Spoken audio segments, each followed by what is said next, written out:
The cowboy is one of America's most iconic myths. Popular in pulp fiction, movies, and television, the image of the American cowboy can be imagined by anyone, anywhere in the world.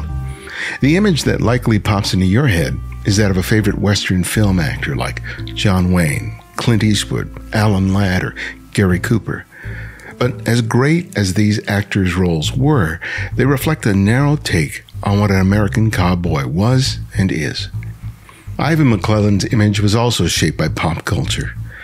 However, a chance encounter led him to discover the world of Black Cowboys, a community for whom the qualities of the cowboy, dedication, sacrifice, and hard work, are as defining as hats, jeans, and chaps.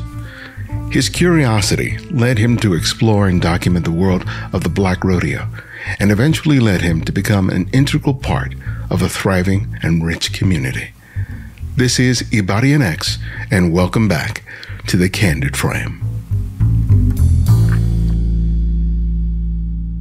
All right, well, Ivan, welcome to the show. It's a pleasure to have you.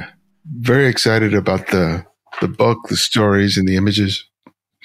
You've been working on it for a while. Tell me about the story about the first time you found out about Black Cowboys and the rodeo. I thought that was a very funny anecdote that you have about that. Yeah, I was working in design and advertising in Portland, Oregon.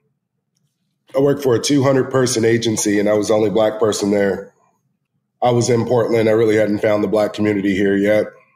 And I met a Black guy at this birthday party that I was at. Tall Black man with a salt and pepper afro. His name was Charles Perry. And he told me he was a filmmaker. And I asked him, "What are you working on?" He said, I'm working on a documentary. And I said, "A documentary about what?" He said, "Black Cowboys." And I actually laughed at him because I was like, that's not a real thing. Like, I had grown up watching Westerns. And one of my favorite movies was Tombstone growing up. And I don't think there's a single Black person in that whole movie. I don't even think there's a Black extra in that film. I watched Bonanza. I watched Gunsmoke. We watched the Beverly Hillbillies. Like, we loved everything West, but Black folks were rare to come by. And if they were, it was like Sheriff Bart in Blazing Saddles or something like that. It was just sort of like a joke. Sinbad and the Cherokee Kid. We kept talking, and he asked me, "Why don't you come with me to this rodeo in Okmulgee, Oklahoma this summer?" And I said, absolutely. If there are Black cowboys out there, if there's a Black community to be found, if there's an opportunity to get out of Portland at the time, I was like, I'm all about it. So I booked my ticket. I went down there. I drove about 90 minutes from Oklahoma City to Okmulgee and got out of my car. It was a 105-degree day. And I saw thousands of Black cowboys, probably 2,500 at that event. And, there were young men riding around with no shirt on and gold chains, basketball shorts and Jordans, riding a horse. And there were young women bedazzled from head to toe, riding 50 miles an hour with braids blowing back behind them, holding onto the reins with acrylic nails. And there were old men with, precise Stetsons and shirts so starched you could hear them crunch when they moved their arms. And they were wearing pinky rings and trim mustaches. And it was like hip hop culture and rodeo and church culture, which I was used to from growing up in the church, all mixed together in this like seamless way. And I just kind of got obsessed with it. Oh, I can imagine. It just seems so mind-blowing. Yeah. To all of a sudden discover this thing in the middle, in the middle of the country. And it's like, it's been there all the time. And then when you see it, it's both foreign and familiar at the same time. It must have been, all your synapses must have been firing as a photographer, seeing all that. Yeah, I think my instinct was to fit in, was to try to be like them. That was impossible. I was wearing wingtips and chinos and a linen shirt. I couldn't fit in any less. So I played reporter, and would just sort of walk up curious about people and ask them to tell me their story, ask them a specific question about, you know, their outfits or their horses. And that was a good entry point to, you know, get people engaged. And I was the only photographer there, so they weren't used to having their photos taken at the time. And it was some work to get people to loosen up a little bit and be comfortable with me. But after talking to them for about 20 minutes, 30 minutes, people were open. They understood that I was just genuinely curious and there to connect. Synapses were firing, absolutely. My camera was on fire. But more, I really dove into that relational piece of like, how can I connect with people in an authentic way and capture something authentic at a public space? You know, it's really interesting because you were talking about, you know, working in Portland in the industry and, you know, you being the only black person in your offices and in that particular community, feeling like an outsider. And here you go to this rodeo surrounded by black people, yet feeling similarly as an outsider, disconnected. Talk to me about that. And how does that feed into the way that you're seeing things, perceiving things, photographing them? I would say it's less about race, you know, that separation, and more about culture. It's like when I was in my office at an agency in Portland, it was like, hey, Ivan, you want to go on a hike? No, not really. Do you want to go get a latte?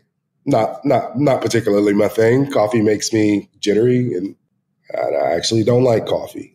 But like here, it's like coffee mecca. Yeah, Portland.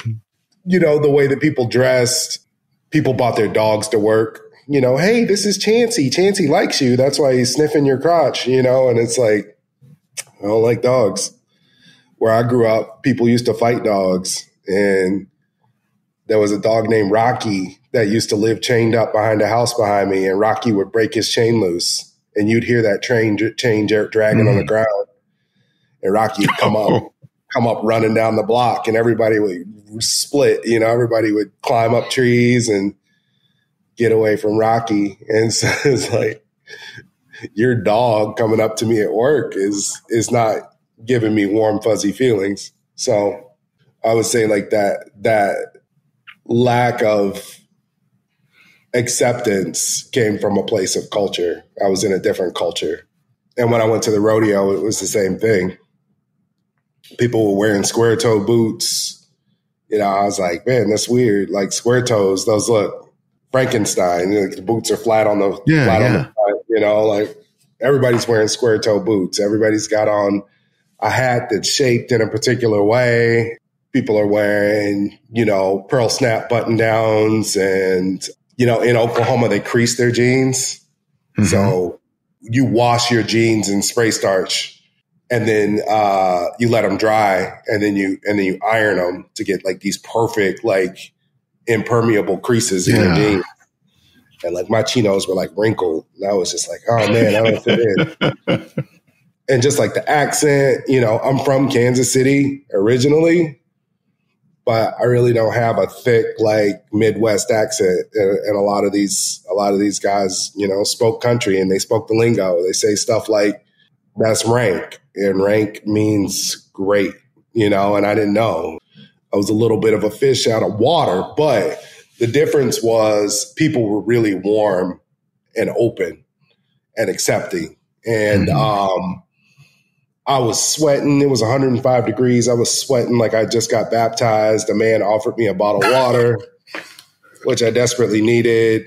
He pulled on the reins of his horse. So his horse like put her legs down on the ground like she was bowing. And it was like this really elegant moment. And we got to talking, and he told me he was from Kansas City. And I said, where in Kansas City? He said, Kansas City, Kansas. I said, I'm from Kansas City, Kansas. Where about? He said, I live up off of 58th in Georgia. Well, I lived off of 57th in Georgia. You know, we had a 5-acre field behind our house, and he lived on the other side of that 5-acre field. I never remember seeing any horses or cowboys back there, but he knew who my grandma was. and he knew who my pastor was, and we went to the same high school. And, you know, he told me that a lot of the cowboys at that rodeo came from Kansas City. They come down there every year for their family reunions. And it was just like this crazy sea change moment of like, this, I was running away from Rocky, the pit bull in the front of the house, when I could have been 5 acres away hanging out with a cowboy. It changed my definition of home away from a place of poverty and pain to a place of, you know, independence and grit and all of this stuff about cowboys. Yeah, it must have been a surprise because your experience was, you know, as you said, running away from Rocky, you know, gang activity, poverty, and all the, you know, all the negativity that goes with it. And yet there was this wondrous thing happening just around the corner, just around the way that you weren't privy to for whatever reason. Yeah, it's wild. It blows my mind to this day. But I've been out there. His name's Robert Criff, and I've gone and visited his riding club called Down to Earth Riders, and they're right back there. They always have been. You know, it's crazy that you see what you want to see, and you hear what you want to hear, and that was just something that I just wasn't aware of. Which is, you know, it's kind of understandable. I grew up in South LA, so part of my story there is just in terms of you learn to know enough to be able to get by and not get yourself catch any grief. You know, this is back in the day, so it's not like it's been over the last couple of 20 years. But you know, you get these blinders on. You know, you need to know what you need to know, and the rest of it is kind of superfluous. Right. So there might be some wondrous things and beautiful things happening, but if it doesn't fit into what you need to do in order to get by, it kind of goes over the wayside and lets it put right in front of your face. Yeah, I think that was exactly it. I mean, there were a couple of things going on back there in that field. There was a patch of trees, and we never went back in the trees. And his ranch is on the other side of those trees. But we never went back in those trees because it was really thick. There were blackberry bushes, and we were scared of what was in them trees. And then my grandma had grown up on a hog farm. You know, like her grandpa was an enslaved person. They grew up on a hog farm. They had fruit trees. You know, they grew up super rural and country. And my grandma viewed everything like to do with farming, agriculture, cowboying to be like stuff that poor people do.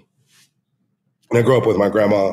She was just like, you know, don't worry about that stuff. Don't worry about horses and tomatoes and all of this country stuff, because you need to focus on school and you need to focus on going to plays and going to dances. And you know, she was really into computers, and she was just like, stay on that computer because that's going to make you rich, you know, was kind of her thinking. This was in the 90s. So like the internet had just come out, and she was like, get on that internet. That's it. You know, she was the first Black computer programmer at TWA. She used to program punch cards, which is how they ran all the systems. Yeah. And so we had like computers really, really early in the house that she would get old computers from work and bring them home.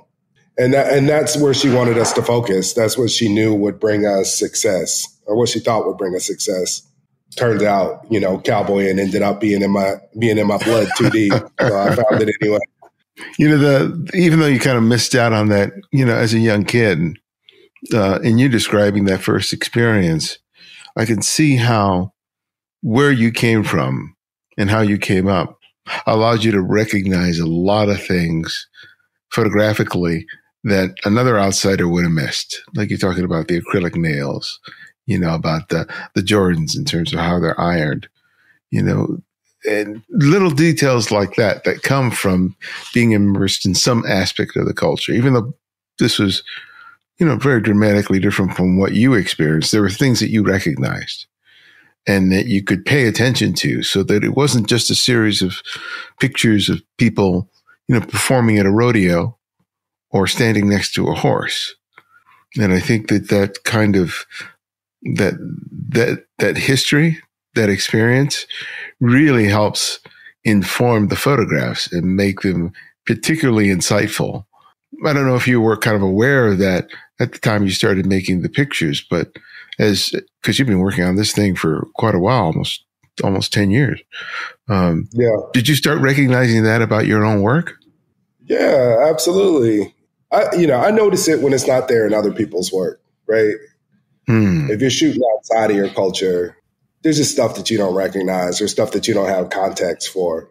I don't want to shout anybody out, but I notice it. And I've noticed it in my own work, once I got into this rodeo stuff, there were no black rodeos in Oregon until I did my own.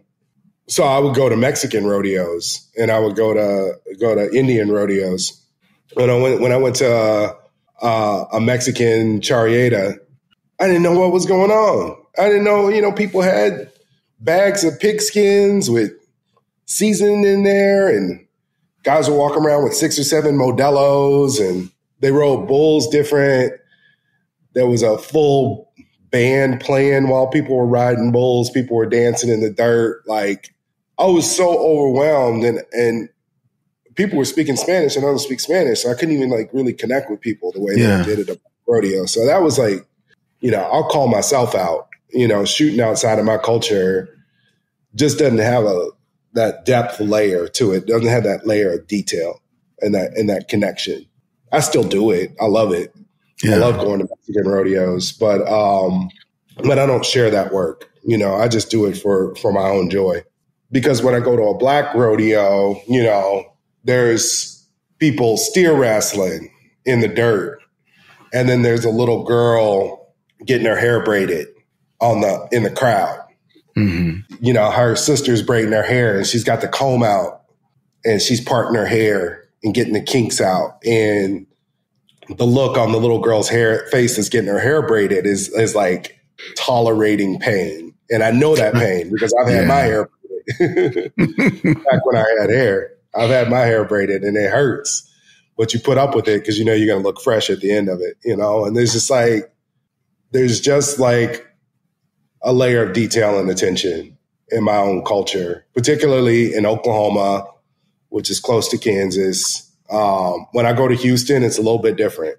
I can't connect as much, because people are down there listening to Zydeco and eating crawfish and doing stuff that's not the same as what they do in the Midwest.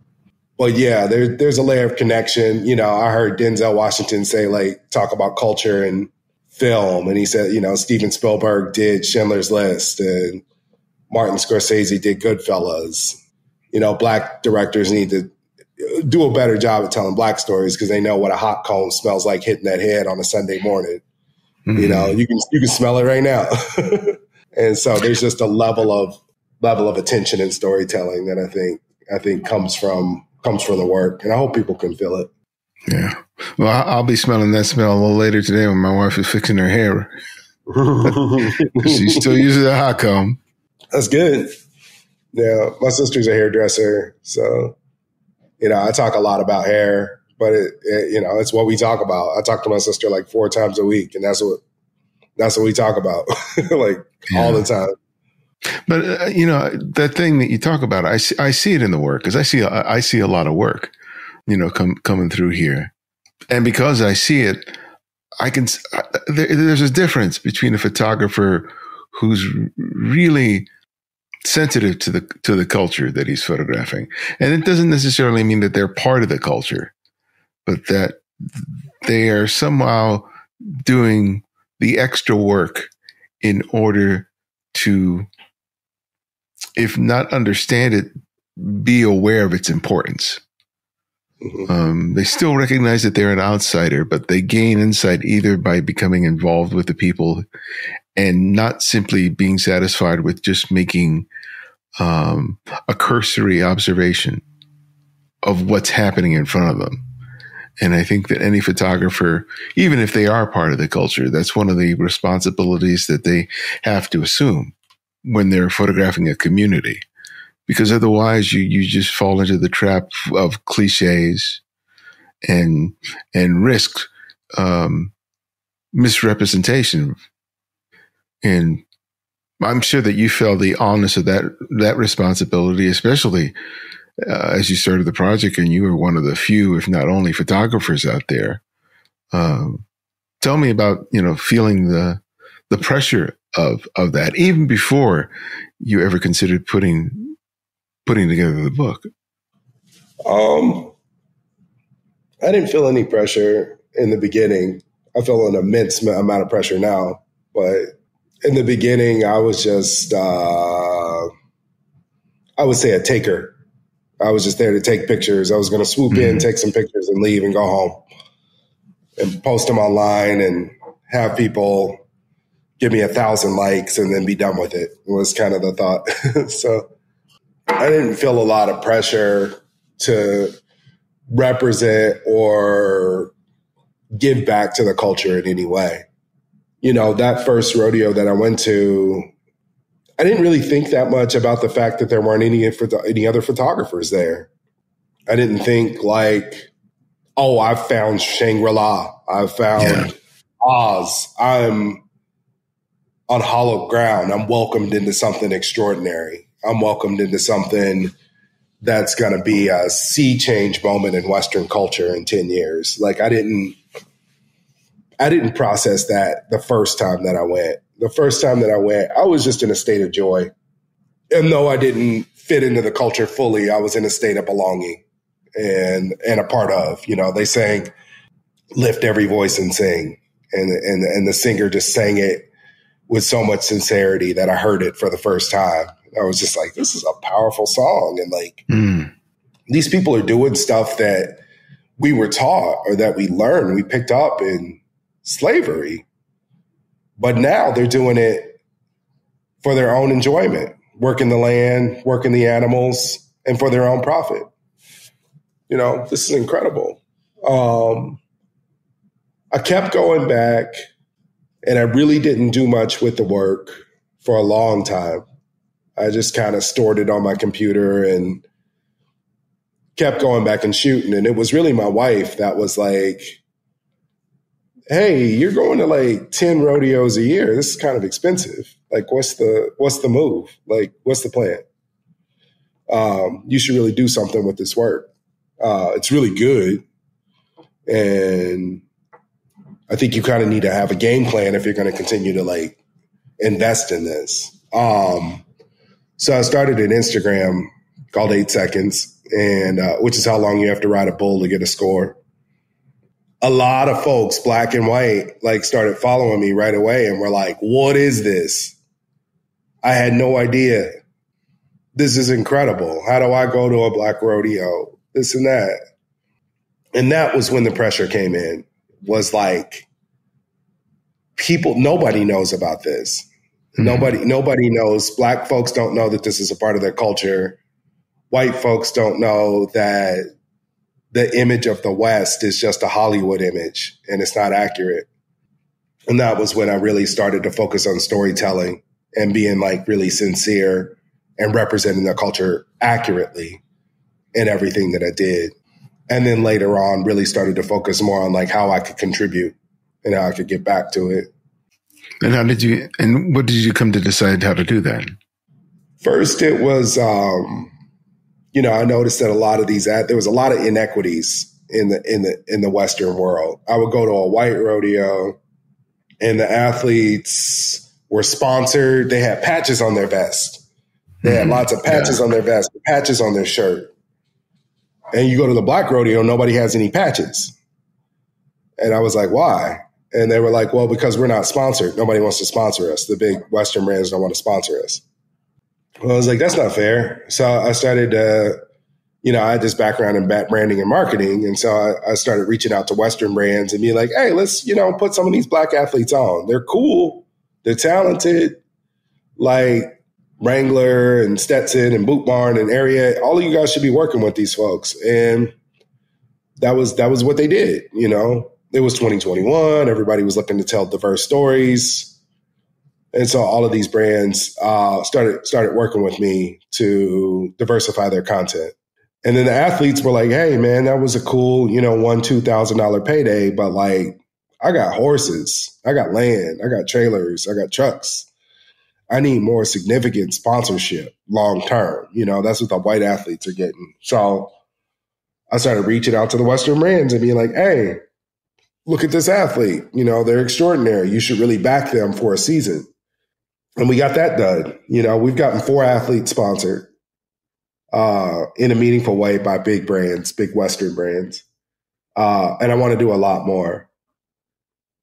And then I started noticing that these black rodeos, when I got into the economics of it, in Oklahoma and Texas, their prize money is about, between $5,000 and $15,000, maybe $20,000, $25,000 if it's a big, big rodeo. And that's across 9 events. When you go to a big white rodeo, the prize money can be anywhere from $60,000 to $300,000 across those same events. So I was like, why don't I throw my own rodeo? Why don't I throw my own rodeo, do $60,000 in prize money, and infuse this community with capital?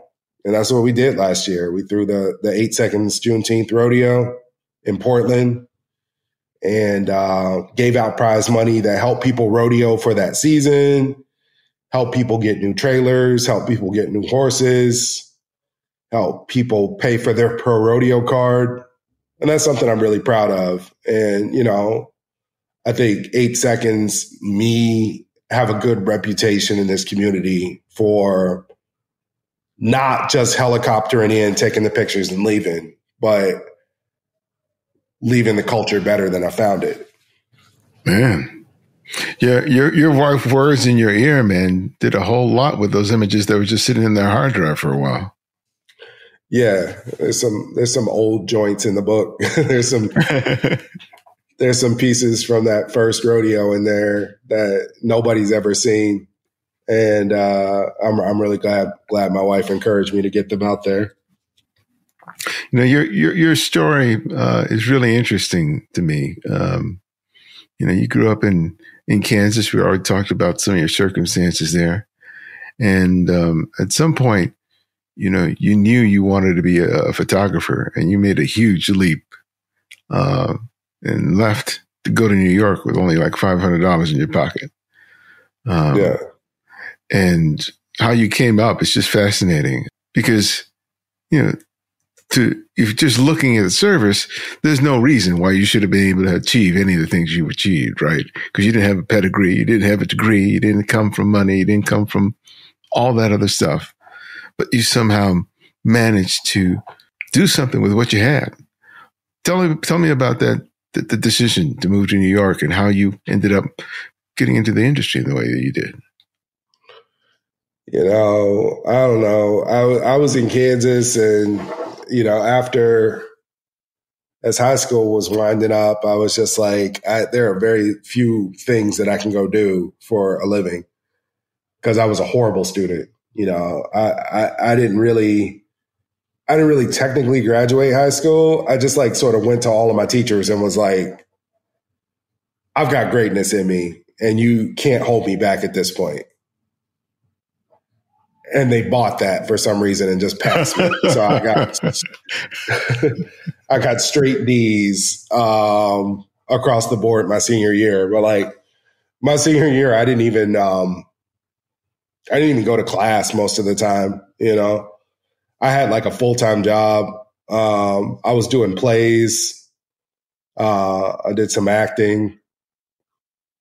And I just wasn't engaged in school at all. So senior year ended and it was just what am I going to do? I got to get a job. Mom's not going to have me sitting around.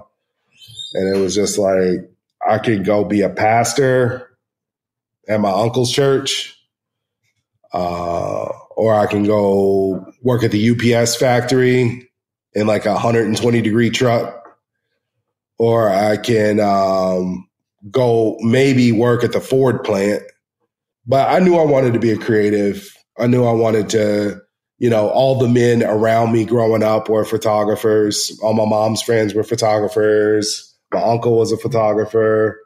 I knew I wanted to do that. I was into design. I was into computers because of my grandma.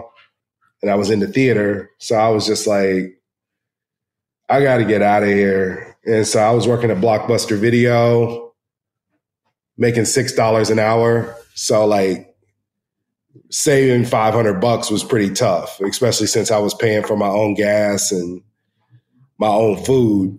But I saved up $500, which I thought was a fortune, moved to New York, and was broke in about a week. I spent all of that money on like toilet paper, you know, I just spent it on like Subway and toilet paper and was broke, you know, wasn't deterred. I just sort of made it work. I made friends with a guy that did Meals on Wheels. And if he had food left over at the end of the day, he would give me some of the food that he was serving to like old folks at the SRO that I was staying in. You know, when I wasn't staying there anymore, I would just like make friends with people and they would let me sleep on the couch for like 2 or 3 weeks. I would do whatever it took to make money. I handed out flyers in Times Square for a long time. I blew up balloons. I played guitar in the park. I like didn't know a full song, but I knew like the chorus of Sitting on the Dock of the Bay. So I would just sing that over and over again in the park. So paid people probably paid you just to shut up. Sounded good. The chorus sounded good. Chorus sounded good. It was slick, but I didn't know the whole song. I started getting work in plays. I started doing a little bit of children's theater, which put me out on the road. I started touring. And that was great because that paid me a per diem and I got a hotel and, you know, had a little bit of money in my pocket. And, you know, you're out on the road, you're in like the middle of nowhere for months on end playing a hippo. And then I would come back to the city with a few grand in my pocket.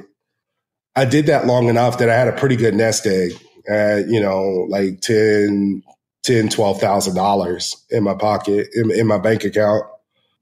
I landed a job as a junior designer, do a little bit of hustle, a lot of acting. I lied a lot and got a job at a digital agency. I just kind of sat there for the first few months and tried to stay quiet. And anytime anybody said anything, I would Google it. And I would just sort of like look up what people were saying and learned really quick, started to work my way up. And, you know, photography was part of that job. So I started doing more like commercial photography work for the agency. And then I just started shooting my own personal projects as I went on. So, you know, it was crazy, man. Moving to New York was nuts. I don't know what the hell I was doing, but, you know, I think sometimes if you jump out the window, you grow wings. So yeah, that's what I think. Yeah.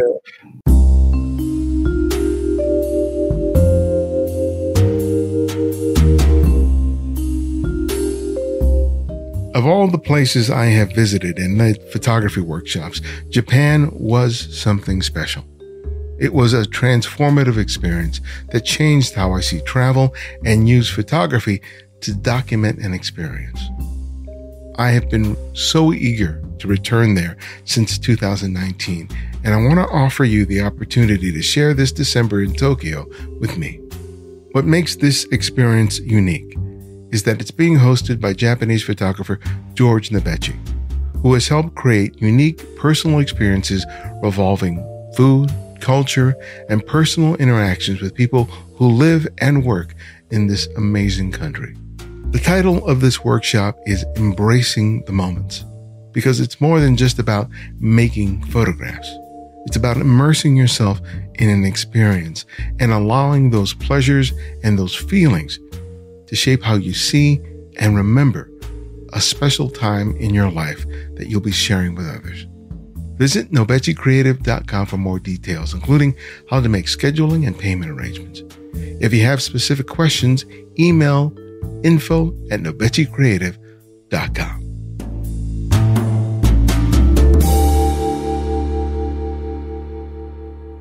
You know, when I was looking at your work and I heard that story, there's something, that links it for me. When I think about a lot of the kids today, when I talk to them, one of the things you'll often hear if you suggest that they do something they're not familiar with is like, I don't know how to do that. And they assume that sort of ends any probing, right? If they don't know how to do it, they can't and they won't, right? But you didn't approach it in that way. And one of the things about the younger people that you photographed for this project, these kids, is that they can't afford that kind of attitude. They're living on a ranch. They're involved with the rodeo. They have all these responsibilities. They can't go out with that kind of excuse. They're required, as just a result of the life that they're living, to take the risk, to make the effort. And if they do make a mistake, simply learn from it and keep moving.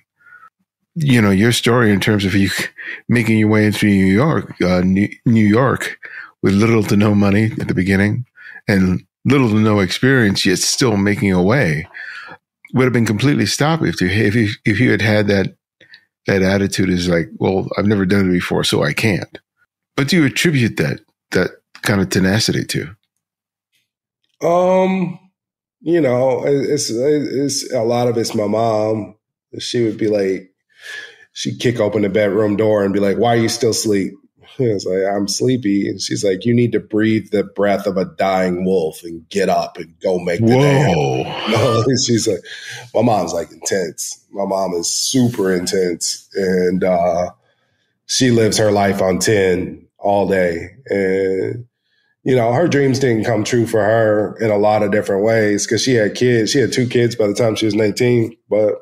And then she had a hard life. She had a horrible boyfriend for like 15 years who was abusive and a drug addict. And, that was a really negative situation. But she maintained that tenacity and really drilled it into me. It was just like, our whole family are kind of hustlers, like my grandma was like big in the church. She was a church secretary, so she raised the offerings. And we grew up in a Kojic church. Pastor had a jerry curl, pastor had a pinky ring, pastor drove a Cadillac. Like half the church was in a choir. The choir would get up, the pews were like basically empty. The choir was magnificent, trophy winning choir. Church was like an incredible place. When our grandma came through there and raised that offering, she didn't play. Like she was sweet. Grandma's got a real high voice, and she would come through and they would raise the offering. Like everybody that was given $100 or more would get up first. They would get up in their suits, line up, stunt, show that they had $100, raise it up in the air, go put it in the plate. Then they would do 50 to 100. Then they would do 20 to 50. Then they would do 10 to 20.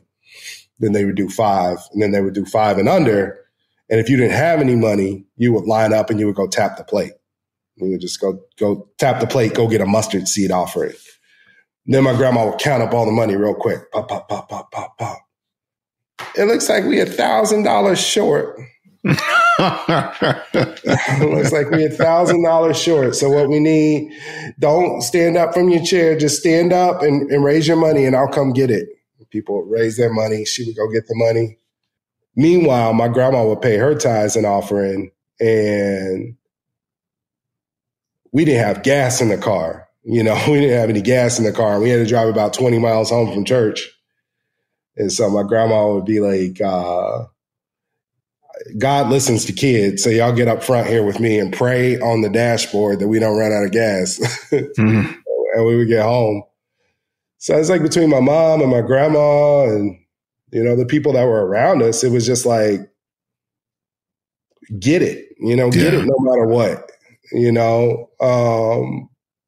rules don't matter. Requirements don't matter. Go get it. And I think that's when it was time for me to get a job. It was just like, I don't care nothing about no degree. I don't care nothing about no resume. I'm going to show up. I'm going to show up at the office and be like, it's me. Look at this suit. Smell my cologne. You gonna hire me today? It's like, and that's how I've approached everything. Now I'm like a photographer of some renown, and I sat on a panel at an artist talk, and they were like, such and such an artist has a fellowship from this school and a degree from this school and has won this grant and this award, and then they were like, Ivan, Ivan came in through the back door. It sounds like more you made your back door, exactly. And then you walk through it. Exactly. I love stories like that, because it's just, for all the people that go through the usual path, there are stories like yours of people who, if they went through the traditional path, would never get in, right? Because there are all these obstacles that are put in the way with people saying, this is the way you should do it, or this, and there's no should in anything, right? And then you find people like you who do their thing, and everybody is amazed. And it's just like, if you want it badly enough and you're willing to put in the work to do it whatever way sort of fits you, people will be amazed at what can be made to happen, right? Yeah, I mean, I never encourage young people, including my own kids, to like do stuff the way that I did it. The way I did it is wrong. It's not the right. It was way harder, and it takes way more time. And it's like sculpting with your feet. It's like you can get it done, but it's difficult. If I could right now, I would go get an MFA. Like, no joke. I would go get a master's in photography from somewhere. I can't because I don't have a bachelor's, So like, I'm like, that stinks, because I know that training and education would take my work to the next level, or give me some new insight or perspective, which I think would be invaluable. But that's not my path. That's not my journey. But like, please go to college. For the love of God.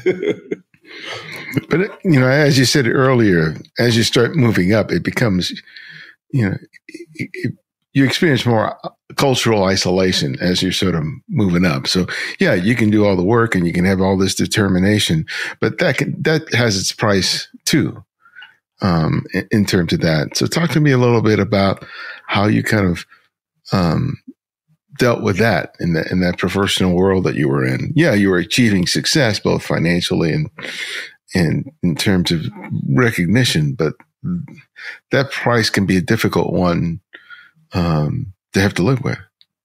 Yeah, it's tough. Kind of constantly was getting laid off, and I was laid off conveniently right when people were kind of sick of me. When people were sick of me being super aggressive, I was called bombastic, which I didn't know what that meant. So I had to look that up. And that means talking a lot, but not having a lot of content in your words. I was accused of charging up the hill only to get to the top and realize that no one was behind me. Because in projects, if you couldn't keep up with me, I would leave you behind. I would just get it done myself. I would do everything myself, which in work is not the right answer. Mm-hmm. A lot of times in work, a lot of times is the team matters more than the final product. Healthy teams, collaborative teams are incredibly important to the dynamics of work. And one extraordinary individual doesn't matter as much as a well-functioning team. It took me a long time to learn that. But, when I was being too bombastic and I was charging up the hill too hard, I would get laid off. And every time that I got laid off, I would get another job with a higher title and a bigger salary. So I would take my layoff as a promotion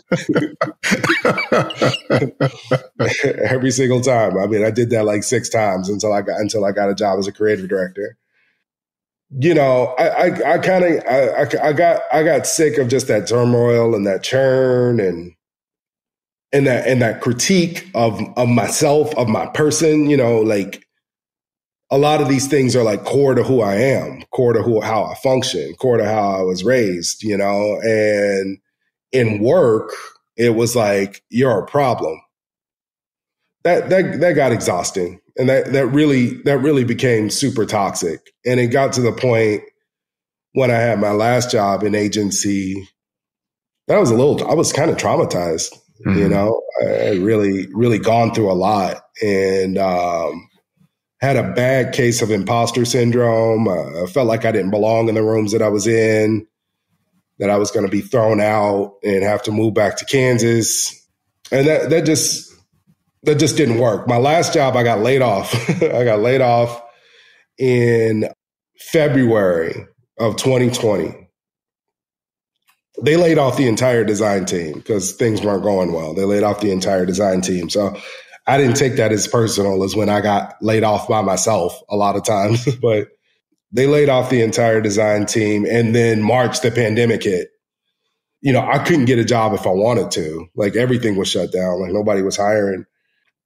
I just like sort of went from being like a high-powered director in an agency to like skipping rocks with my kids all day and like making paper airplanes and playing with Play-Doh. And the world got really small, and the world got really wholesome. I just like took a step back and was like, what's it going to be? Are you going to keep like banging your head on this wall? Are you going to keep running in this hamster wheel? Are you going to do something different? And that was right when I started reaching out to Western brands and starting to take that brand expertise that I had and merging it with this cowboy work. And it just took off, and it really hasn't stopped since. So I'm still skipping rocks with the kids, but, you know, that's because it's enjoyable. You know, you have a chance to photograph a lot of young people for this project. Even though you have all this experience and you're under your belt and you're older, you see these young kids doing amazing things.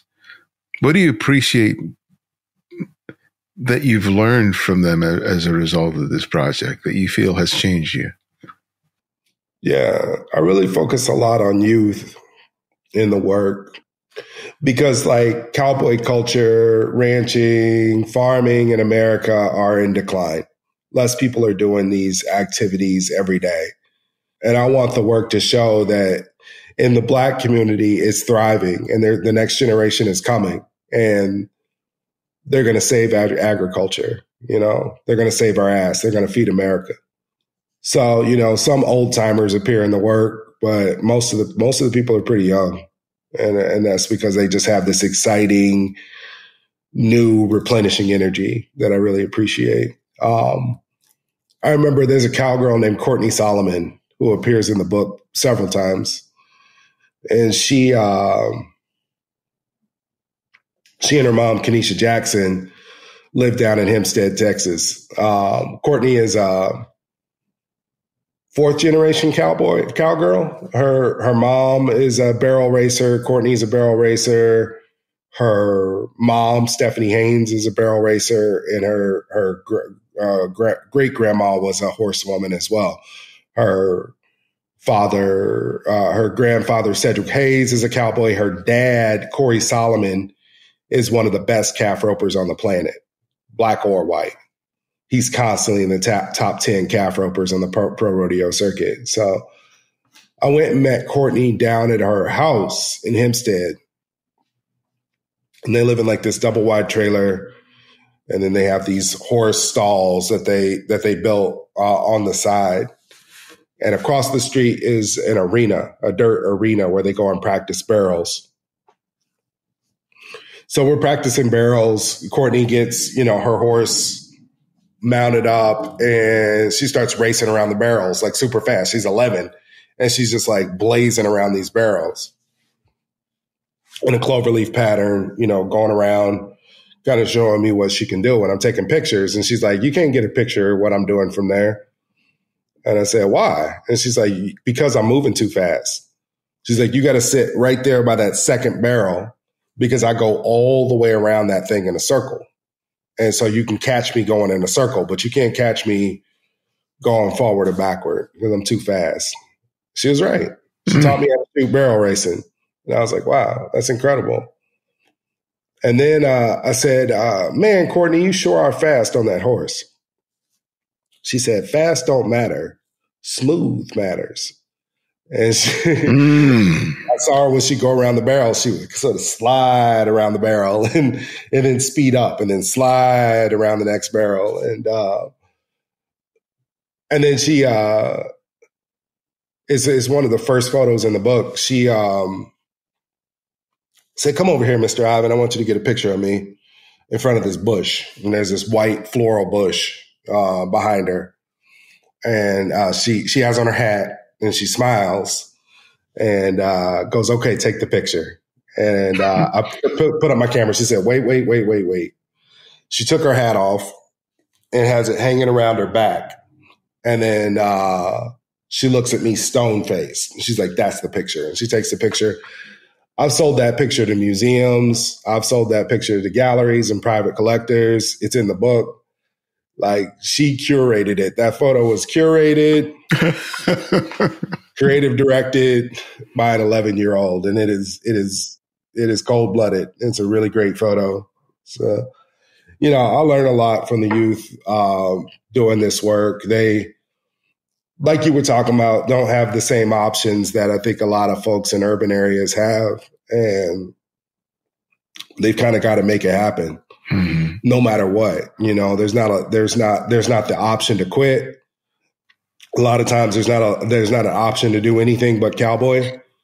And they make it happen with a lot of creativity and resilience that I, connect with and appreciate. There's another legendary photographer that came out of Kansas, made his way to New York, Joe Gordon Parks. Yeah. When did you discover his work, and what, if any, influence did you take from it? I mean, I copy Gordon Parks every day. I'm obviously a fan. I think any Black photographer is walking in his footsteps and knows it. He has an intimacy and a love of the culture that I think is incredible. I love his fashion work, which I don't think a lot of people have looked at, but he took pictures of white people. There's a picture of like a dude like changing a tire, and then like this like white woman like standing on the side of the road. Like, I was like, Gordon was taking pictures of white people back in the 50s. Like, that's crazy. Like, the guy is incredible, from Segregation Story to, the work that he did around, the working man, the oil plant, all of the work that he did, like, for time is just like incredible. But then like to go and like write the learning tree, or the giving tree. No, the learning tree. Yeah, the learning tree. The giving tree is something else. To write the learning tree, to make Shaft, like all of it is so impressive and overwhelming a lot of times that it really drives me. It really is like a wind, like sort of pushing my work forward of like, yeah, bro, you got a book. That's cool. But like, when are you going to write a great American novel? That's cool. That's cool. You got a book, but when are you going to make that feature film? Like I really love the prospect of being a true Renaissance man. And that's what I think Gordon Parks is. And, it's just big footprints. And I think everybody should strive to kind of fill them as best they can, Yeah. It's interesting that about 60 or 70 years sort of separate your story from his, but it's pretty much the same story to a degree, in terms of that both of your stories are really about self-invention.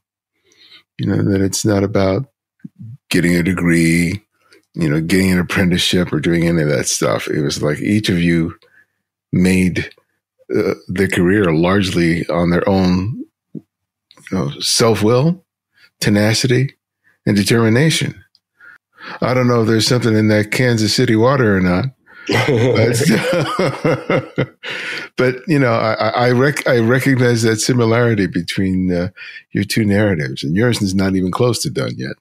Yeah, I appreciate it. I mean, that's a huge compliment. I mean, before I even knew who Gordon Parks was, I knew who he was. Yeah. We read The Learning Tree in like 9th grade.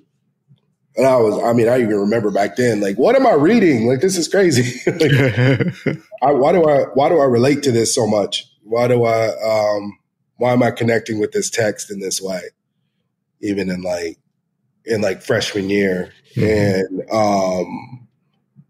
And, I knew Shaft, like, before I knew Shaft and before I knew he did it. And then to discover his photography work and realize that a lot of those photos I knew too. A lot of those photos I had seen. I had seen the photo of the little boy laying in the grass with the June bug on his head. And that was stuff we used to do. When you mentioned that in the introduction to your book or at the afterword for your book, and you said that was the image that popped into my head, was that Gordon's picture of the kid with the June bug in the jar.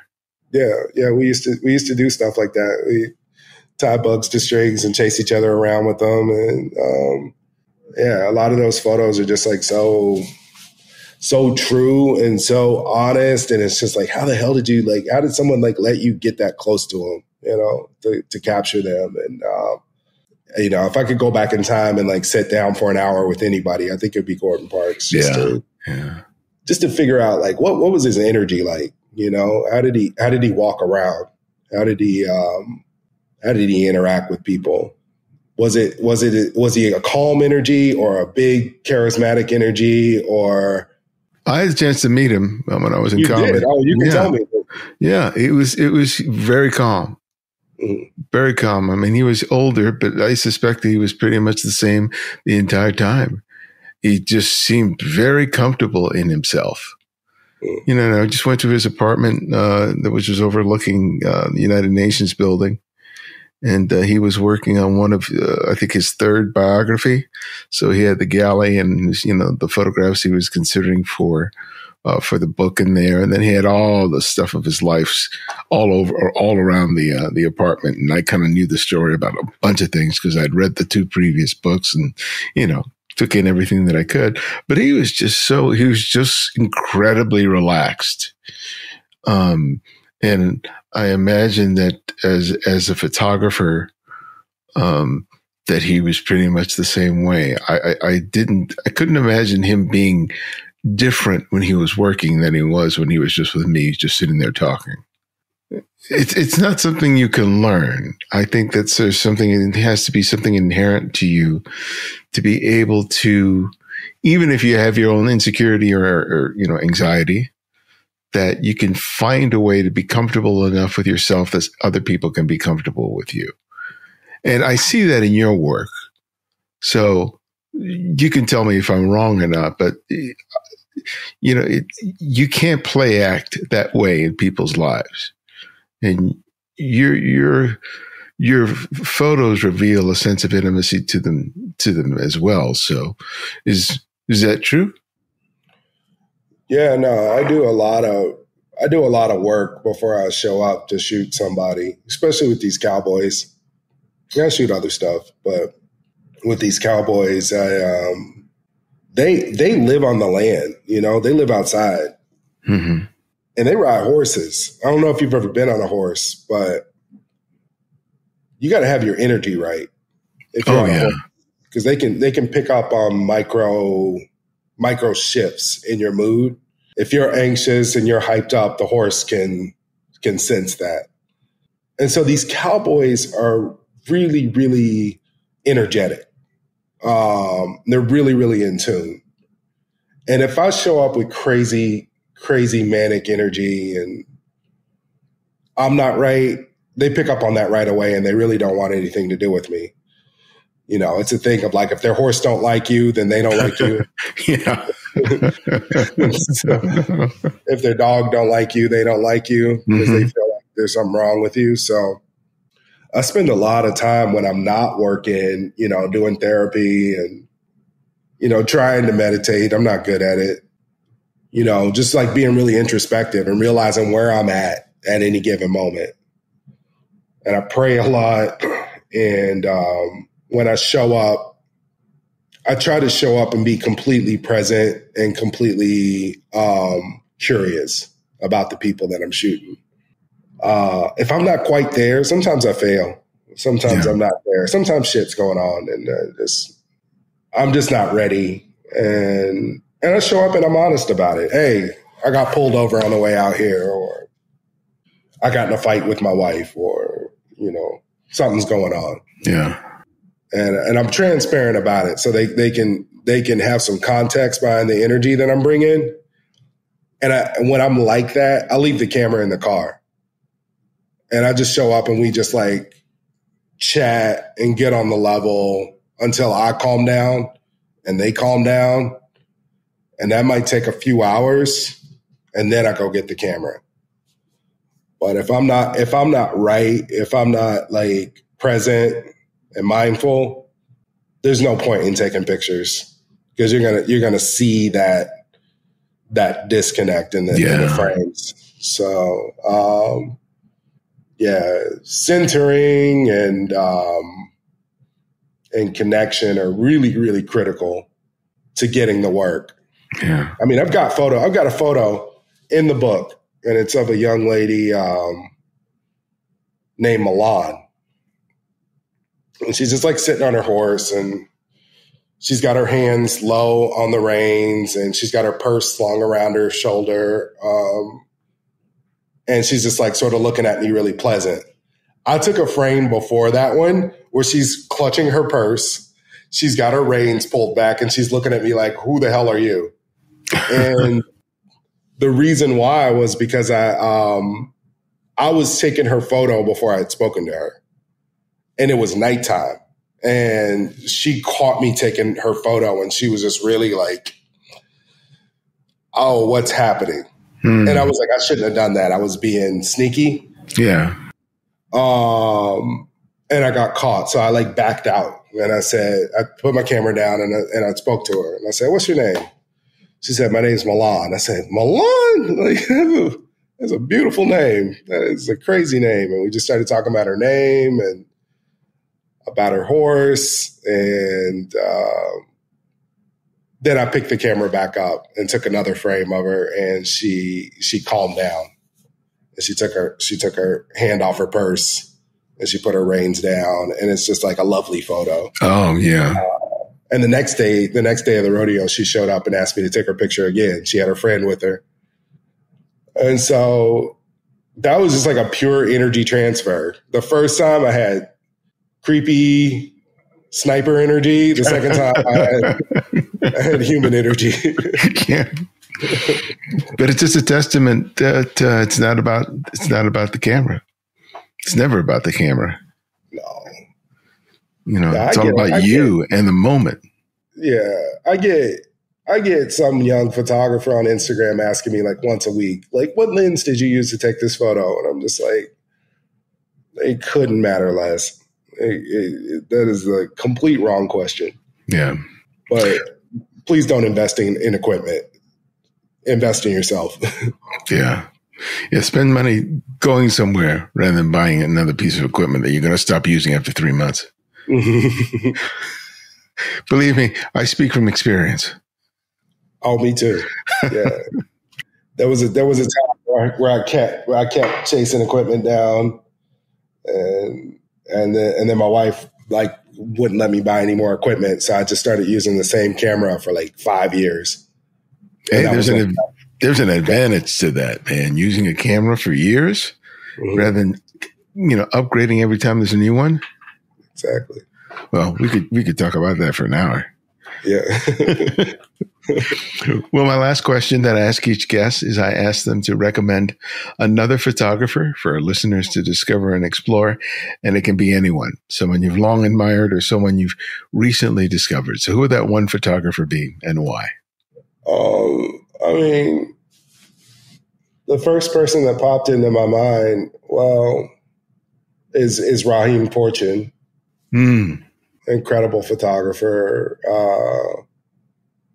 Released a book.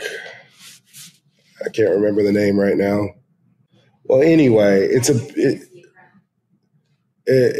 a beautiful book, and he is documenting his father's decline in health, and it's just like so personal. It's just like pictures of his family in there, and he's from Oklahoma.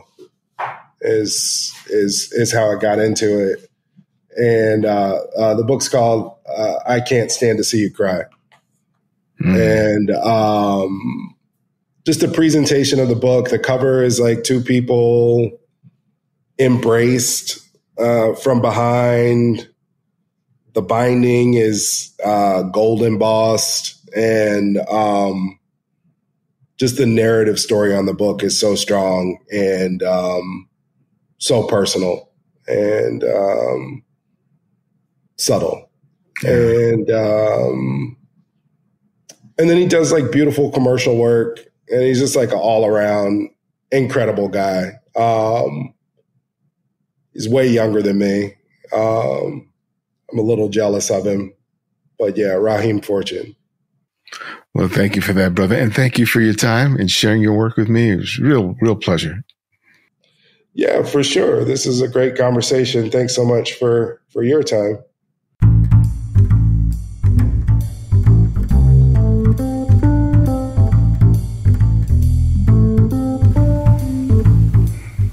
Thanks to Ivan for joining us. You can learn more about Ivan and his work by visiting 8secs.com. That's sex, SECS.com.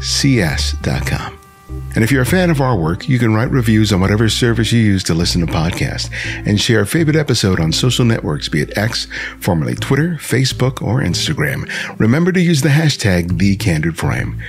You can also support us financially via Patreon.